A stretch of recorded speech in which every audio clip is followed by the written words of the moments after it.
Only see on Arizona's Family. It's been 2 years since an awful crash involving a group of cyclists out for a weekend ride. Who could forget this? A driver plowed into this group in Goodyear, killing 2 of the riders, forever changing the lives of the rest of them who survived. And today those survivors aren't giving up their fight for justice.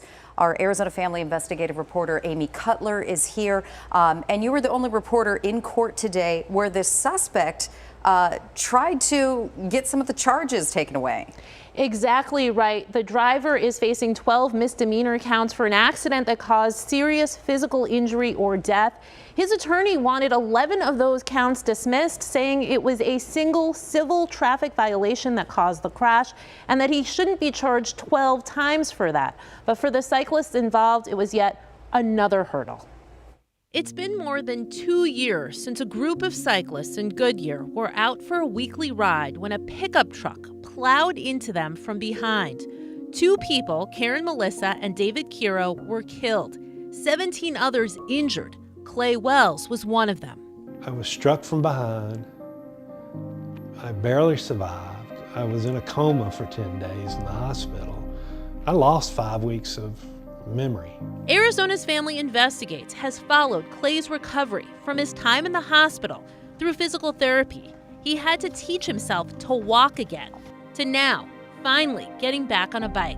I kind of set a goal for myself when I was laying in the hospital bed that I would be back on a bike before a year went by.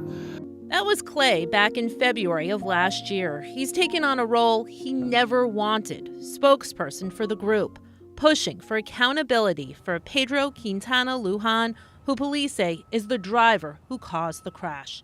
The Maricopa County Attorney's Office declined to pursue felony charges, saying there wasn't enough evidence. Prosecutors in Goodyear followed up, filing these misdemeanor charges.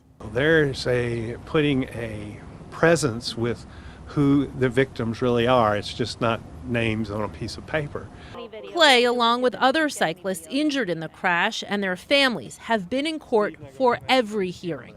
I still have some strong feelings about why it all happened and how unnecessary it all was, but it happened. Quintana-Lujan pleaded not guilty to these 12 counts of misdemeanor causing serious physical injury or death by a moving vehicle. He told police his steering wheel locked up, but an NTSB report found no issues with his truck.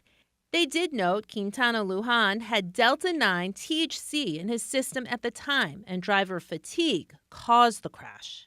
Pedro, anything to say to the victims? We tried to speak to him after court. Nothing to say to the victims? They've been waiting over 2 years for justice in this case. No one knows what's going on in his mind but him. And no one really knows what really happened that day but him. We all know what the results are.